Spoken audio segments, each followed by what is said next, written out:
Dear panelists and attendees, welcome tonight to another Pearl from the Mega Online Anesthesiology course.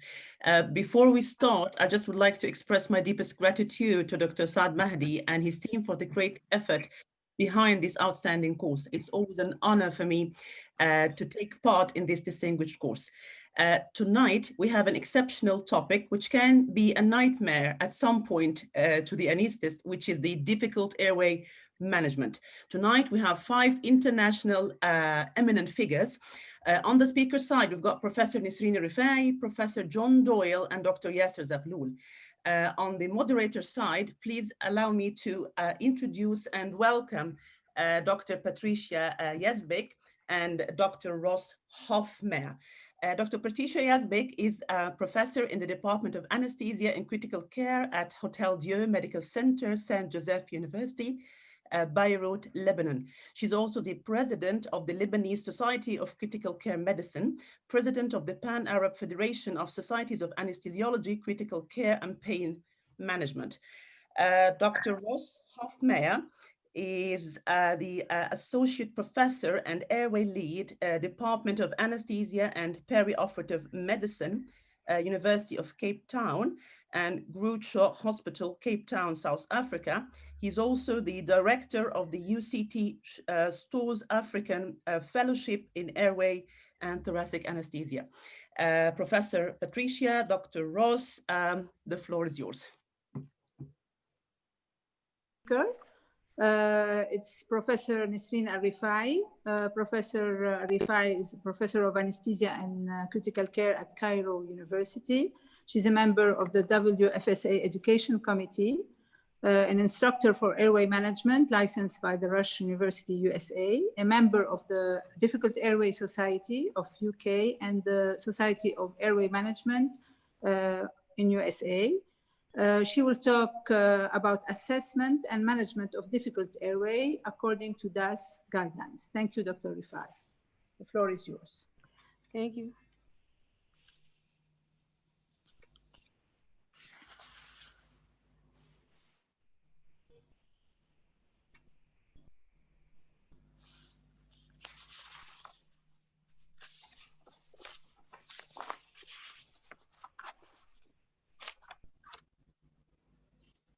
Thank you, everybody. It's my pleasure to join Dr. Doyle and Dr. Ross, and I was honored to work with them in previous workshops during conferences in Cairo. I'm also happy to have Dr. Patricia Yazbeck with us. We'll talk about guidelines for safe airway management. Objectives here are introduction, importance of airway management, airway assessment, new guidelines for safe airway, and some questions and answers from the recent literature. He who works with his hands is a surgeon, and the one who works with his mind is a physician, but who works with his hands and mind is an anesthetist. The meaning of airway management, according to Airway Gazette, the use of non-invasive or invasive airway-related techniques to maintain adequate airway patency, gas exchange, and avoid aspiration. Now, the importance of airway management, it tells you what to do, who should you call for help, where to do intubation, why is it important, and how to manage. The adverse respiratory problems in anesthesia, as we know, include inadequate ventilation, that's the largest part, esophageal intubation, airway obstruction, and aspiration and other causes. So remember that the patient dies from lack of ventilation and oxygenation, not lack of intubation. And in the British Journal of Anesthesia, they have assessed the failed intubation in all cases and in anesthesia cases. In anesthesia, the green column, it was less than the failed intubation in the ER, the ICU, and other places.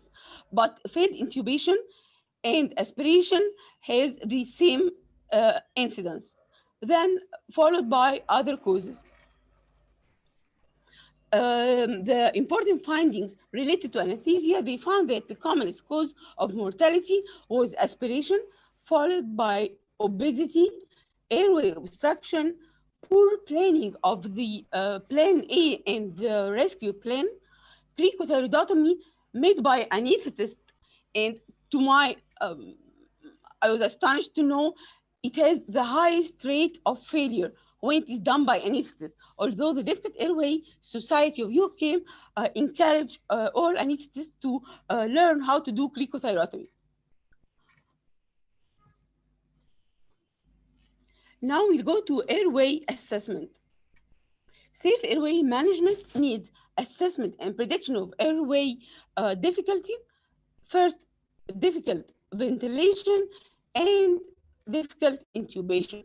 And then you put the difficult airway algorithm that you are going to follow. According to Difficult Airway Society, they assess the patient and then put them in one of two groups. Basic airway group, which means the patient has easy airway and needs only basic skills of the anesthetist. And advanced airway. This criteria, if you find it in the patient, it's called phase checklist. It means his airway is basic airway and you can go straight forward to intubate him. Why the help checklist? The patient has human factors as a language barrier, fatigue, stress, lack of experience of the endoscopist, location. When you are in a remote hospital, you don't have experts for help, and patient factors including neck radiation and airway obstruction, equipment and technical problems, time, pressure. This means the patient will be difficult to manage his airway. Let's start with assessment of ventilation. Difficult ventilation means inability of the trained anesthetist to maintain the oxygen saturation more than 90. Using a mask for ventilation and with 100% inspired oxygen. Recently, they have added the difficult supraglottic device ventilation. So the difficult ventilation now means anesthetist cannot provide adequate ventilation because of inadequate mask or inadequate supraglottic device seal, excessive gas leak, or excessive resistance of the gas. Difficult bag mask ventilation occur in 2 to 5% of elective anesthesia patients, but it can be predicted. We can easily remember the acronym OBESE. O for obesity, B for bird, elderly patient, E for elderly, S for snoring, E for edentulous.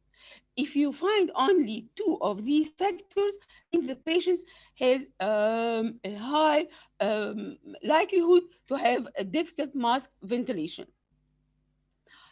This patient, for example, from India, he has a large bird, so they couldn't assess his airway. And when they tried to intubate him, it was almost impossible intubation. And this is one of my patients who had extremely difficult ventilation and intubation. Grades for bag mask ventilation difficulty, we have grade 0, 1, 2, 3, and 4. Patient in grade 3 or 4 means the difficult mask ventilation or inadequate, unstable, or require 2 practitioners to support the airway. Grade 4 means unable to ventilate the patient with mask. So upon evaluation of the airway, we have to assess the risk of difficult airway and aspiration. Then do airway examination. We do certain measurement of face and jaw, anatomical measurement and landmarks, imaging, and it's very important now that you can uh, uh, assess the patient and examine the airway and ask for X-ray, for example, for assessment of the trachea. If you have a patient of large goiter or cancer or tumor in the neck, you can ask for X-ray, ultrasound, or MRI and CT. And bedside endoscopy may be helpful. Assessment for difficult intubation, we have many grading tests and scores, including neck atlantoaxial extension, head and neck flexion extension, mouth opening, interincisor distance, protrusion of the mandible, thyromental distance, sternomental distance, mandibulohyoid distance, Malampati grading, Cormack and Lehane grading, Wilson sum score, radiological assessment, and Magbul score and Ganzuri score. The thyromental distance supposed to be 6.5 or more, and we concern if it is less than 6. This is Malampati score, as we all know, and we have to call it Samson and Young modification of Malampati. This is Cormack and Lehane grading that we assess by the direct laryngoscopy.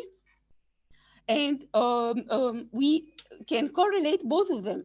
For example, if the patient has Malampati class 1, most probably by the direct laryngoscopy, you'll find grade 1 Cormack and Lehane. Wilson scoring has 5 factors. They assess weight, upper cervical spine mobility, jaw movement, receding mandible, buck teeth, and each factor takes 0 to 2. Then we sum up the total score. If it is less than 5, it means easy laryngoscopy. 6 to 7 means moderate difficulty. More than 7 means severe difficulty. Lemon score is very famous in USA, and it's easy to remember. L means look externally for facial trauma, radiation, large tongue, beard, and so on. E, evaluate 3-3-2 rules.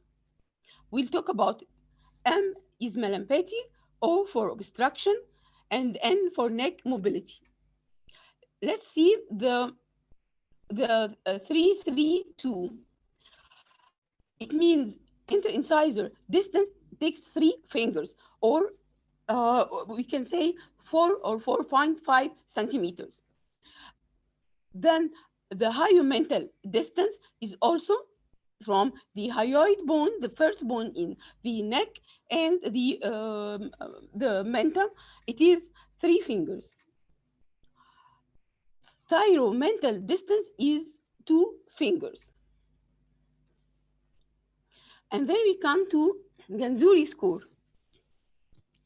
Actually, I was lucky to meet Professor Ganzuri in many workshops, and he was the one who trained me and my colleagues for difficult airway, and he examined us, and then when we completed the exam and the training, he gave us a certificate from Rush University. Actually, the Ganzuri score is the only score which combines assessment with management. All previous scores are fine, but none of them tells you what to do. For example, Wilson and Lemon score tells you this patient will have very difficult intubation. Then so what? Should I go for awake intubation or put the patient to sleep and give muscle relaxant? Is it safe to put the patient to sleep? They do not give you this conclusion. In Ganzuri score, we assess 7 points. Just remember them. 2 points, you assess them before examining the patient. History of difficult intubation, and you give 0.1 or 2. Airway and body weight less than 90 or more than 110. Then you assess three factors in the neck, which is the thyromental distance. If more than 6.5 centimeter, it's 0 point. If less than 6, it's 2 points. And the head and neck movement. Here you assess the full range of movement from um, total flexion to extension, maximum extension. It should be more than 90 degrees.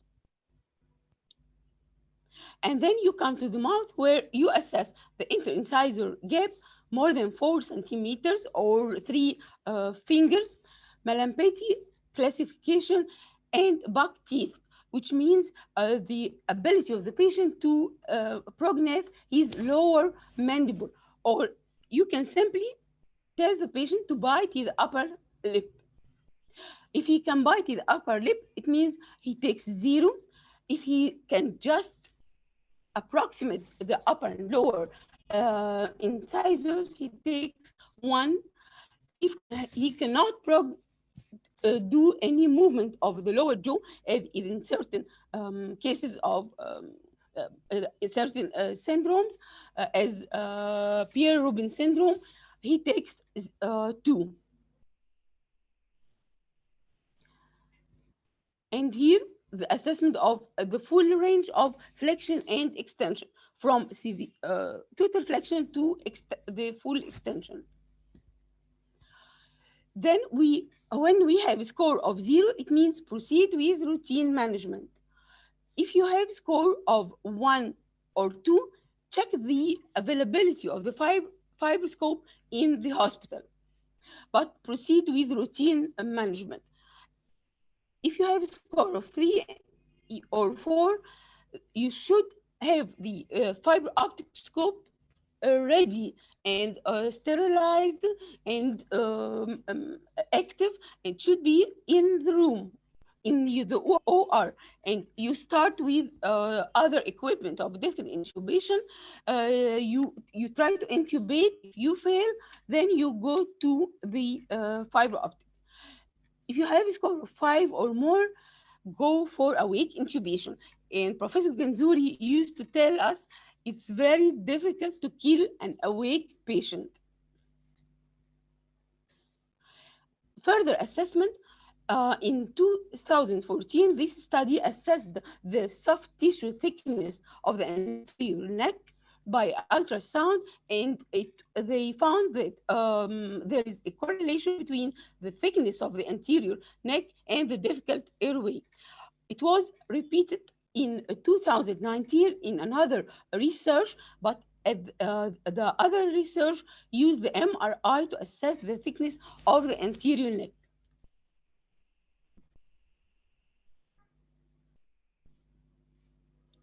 Then you will ask me, what score is the best?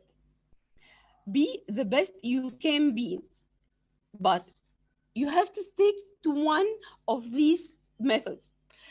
For example, in the oral exam, in the fellowship or the MD, we teach our candidate Genzuri score, but some of the candidates are very familiar and they use Wilson score. It's okay.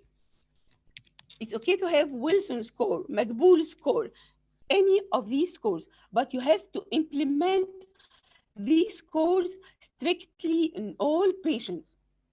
And you are advised to use multimodal score as Makbul or Lemon or Genzuri.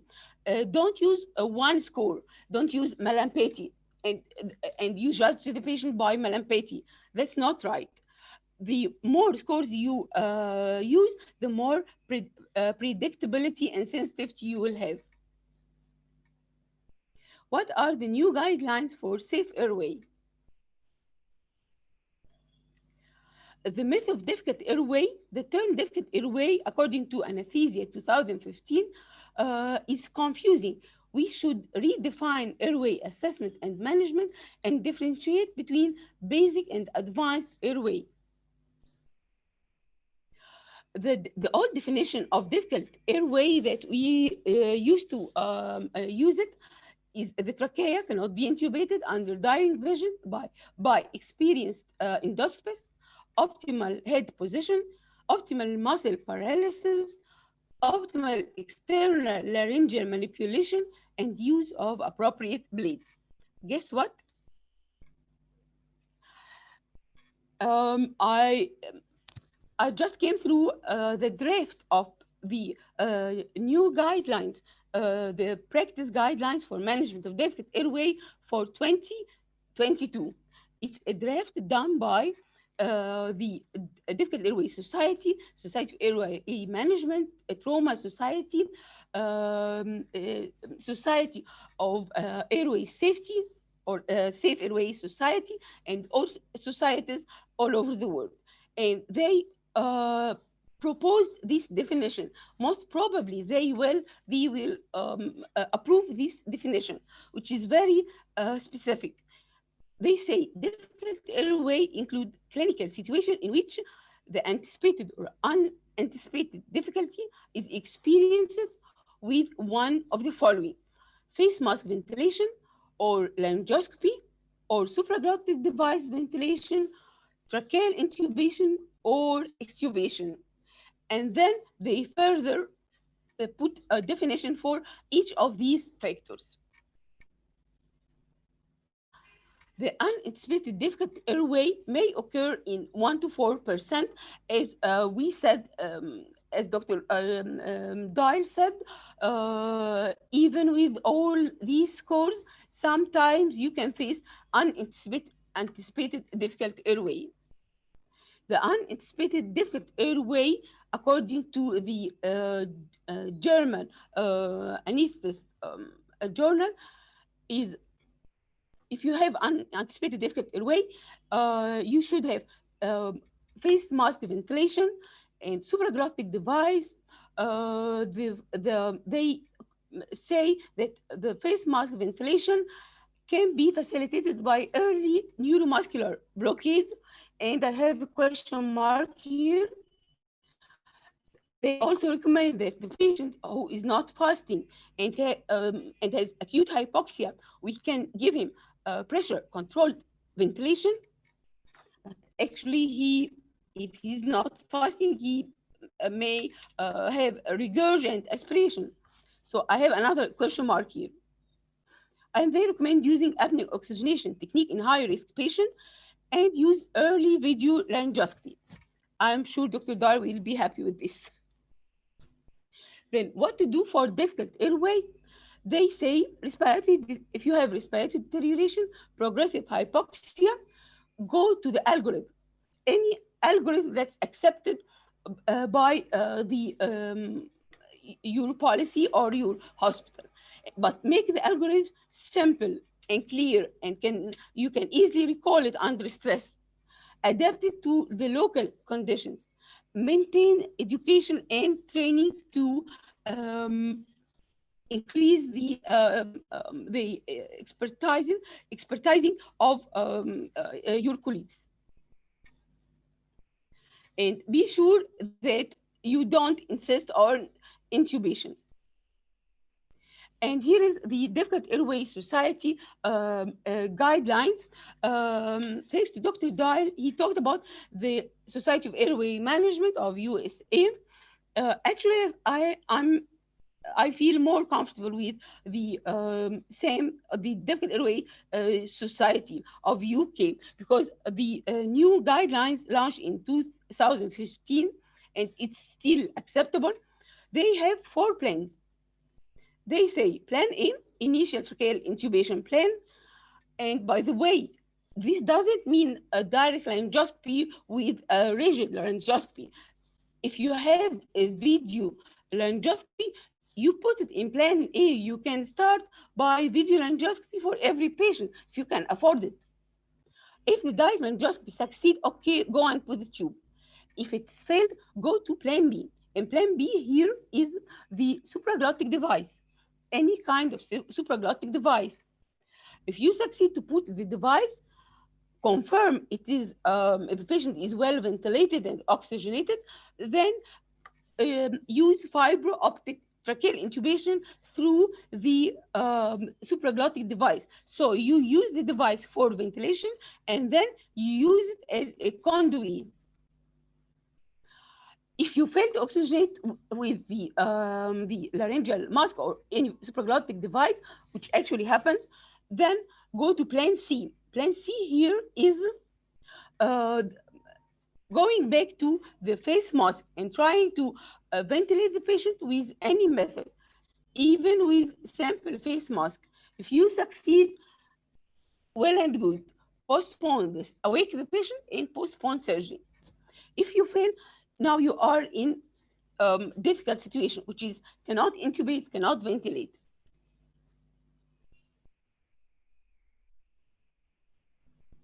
Let's start by plan A. Plan A is face mask ventilation and tracheal intubation by direct laryngoscopy. If you have difficulties, start thinking, consider alternative gadgets, alternative devices for ventilation. Use different, you have 1 minute, and in this minute, you can repeat intubation up to 3 or 4 times, which is too much actually, but that's what they say. During intubation, optimize laryngoscopy position. Use external laryngeal manipulation by expert. Use bougie, different blades, smaller tube, video laryngoscopy. Maybe you are using the wrong blade of laryngoscope. You have all these equipment, and they should be all available for difficult airway.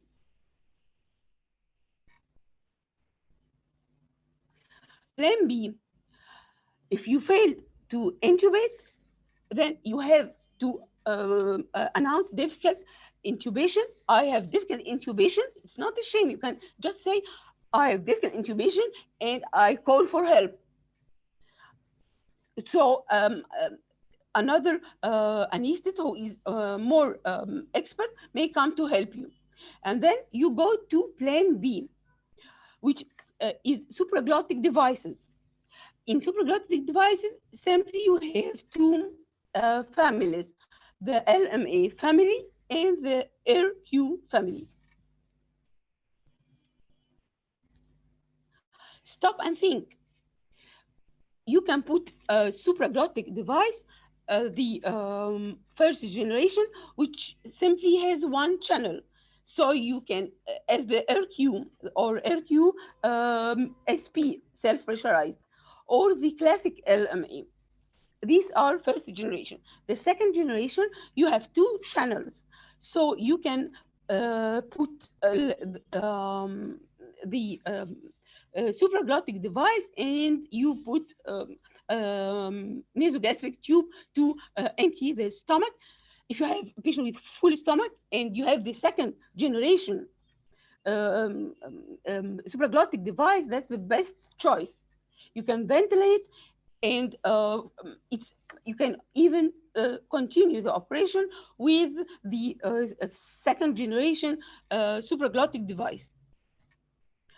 For example, Proceed, it has another channel to put the nasogastric tube, and it's by studies, it's proved that you can use Proceed for controlled ventilation during anesthesia up to 6 hours without incidence of aspiration. But of course, the patient should be in the supine position, and please don't use supraglottic device in prone position. And here we have the RQ blocker and eye gel. All these devices have a channel for nasogastric tube. Plan B, call for help, immediate assistant, insert LMA as we said. Use 3 to 4 attempts of intubation, and likely the anesthetist with repeated fruitless attempts confirmed that he failed to intubate. So go to a plan B. In plan B, you have 1 minute to insert the supraglottic device and think about the condition. If you are in a rapid sequence induction case, maximum 3 intubation attempts. Plan B will be inappropriate, so you can put LMA and move to plan C. If you have elective case, the patient is fasting, then you can do up to 4 attempts, and then if failed, go to plan B, insert LMA, and use intubation plan by fibro optic through the LMA, and then continue the case. And here you can see the air queue with the tube inside it, or the LMA. All these devices you can intubate through it. Although I like the air queue, it's very easy for intubation, even blind intubation, not fiber optic. Plan C, as we said, if you fail to ventilate with a supraglottic device, go to plan C, the face mask. And in some patients, it's very difficult to ventilate the patient with the one hand, the CU, what we call C and E method. You need to put both hands in what's called V and E method. You put your both hands to fix the mask and prevent sealing. And another assistant will beg the patient or ventilate the patient. If the patient, you can ventilate and the patient is well ventilated, okay. If you succeed for ventilation and the patient is well oxygenated, wake up the patient and postpone surgery. Professor Nesrine, 3 minutes left. Is it possible? Okay. Yeah. Plan C, as we said, if failed to ventilate the patient, go to plan D, which is cannot ventilate, cannot intubate. In this case, you'll do front of neck access. And front of neck access means cricothyrotomy, either by cannula or scalpel. The trolley for difficult airway for difficult airway society, it has 4 drawers, and for each drawer you put the tools that will be used in this plan. Plan A tools will be in the first drawer and the second drawer, and so on. This is very simple.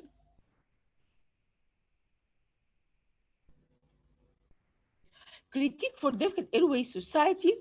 Some have criticized this society and said they did not talk about awake intubation.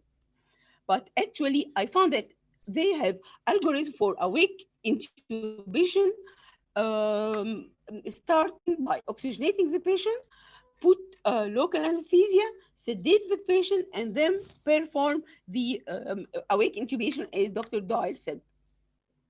These are new tips about sniffing position. It's not the best position. You can put the patient in ramped position if he's obese, for example. Cricoid pressure, there is some study that said it may prevent gastric insufflation, but it may worsen the view. Here we can use the direct, the rigid laryngoscopy together with the fiber optic. And the succinylcholine in 2019, this author said it has no role in the clinical practice so long we have lucronium and sugammadex, and you can reverse easily, except for the severe laryngeal spasm. You need the succinylcholine because it's the most rapid and it's life-saving. What's in the future? We are all looking for the new guidelines launched in 2022, as we said, and the awake intubation with difficult airway. And I recommend you go to this paper. It's very nice. It aligns the difficult airway guidelines with the anesthetic COVID-19 guidelines. To summarize, optimize mask ventilation, use appropriate tools for intubation, prolong the safe apnea oxygenation time, prompt surgical airway if you have CVCI, make it simple and concise algorithm for difficult airway. Thank you. Thank you very much, Professor Nesrine, for this very beautiful presentation. I will, and thank you for keeping the time. So we have a few minutes for questions. If I look to the Q&A section, there were two questions addressed, I think, for your presentation. First question is, what is the most recent and accurate test for detecting difficult intubation? I think that you already answered this question in your topic, and we believe that not a single test is better than the other. What is best is to combine the test, as you said, in scores that combine different tests. So what do you think? Do you confirm this? Yeah, sure. Okay, and there's another question about oxygenation. How can we keep good oxygenation when we face a difficult intubation, difficult intubation, let's say that we did not expect? So what is the best technique? What is your pre-oxygenation technique? Do you use apneic oxygenation? And what is the role of, or is there a role, a better role for high flow nasal oxygenation?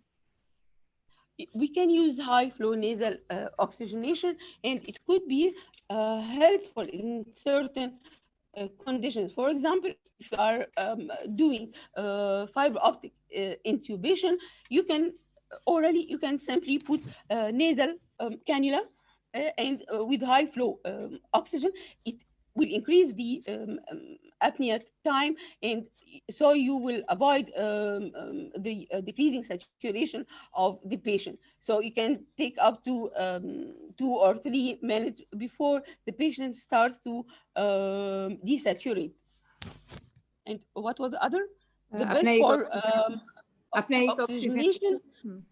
Yeah, the pre-oxygenation, usually I use the face mask, the proper size of the face mask with oral or nasal airway, the girdle airway or nasal airway, whatever. But if it is difficult, I don't insist on face mask. That's the point. I go for a supraglottic device, and it happened in the patient that I showed you his picture. We didn't expect this patient. We know he will be very difficult intubation and very difficult ventilation, but we didn't expect to intubate him. He was having surgery under local anesthesia, and he insisted that we don't give him any sedation or any type of anesthesia, but emergency condition. Suddenly, he had local anesthetic toxicity, and we had to oxygenate him. So I tried to do it, and we all started to use the different face masks. So I suggested that we put the just any supraglottic device to ventilate. They thought I want to intubate him. So my colleagues said, "Oh no, don't go for intubation or laryngeal mask. Just we want him to awake. I wanted to ventilate him." And actually, the AirQ was the best. I ventilated through the AirQ. The oxygen saturation was 99, and then I intubated through the AirQ. Okay. Also, I think that until now, human factors play a major role in bad outcome or adverse outcome in difficult intubation. Do you think that having all these algorithms and having the cognitive aids with us is enough to avoid and to have better outcome or is there something else that is very important for the team to? It's training. Yes, Training. okay. We have to keep training and updating the candidate, and even the our professors. If you have someone who is comfort with the old ways of intubation, we have to convince him with the new devices for ventilation, and not insisting to intubate. No. Okay, training is very important, and now we have simulation that can help a lot for acquiring all the non-technical skills that the team should have, with leadership and team coordination and better communication. I think it's very important. Thank you very much, Professor Nesrine.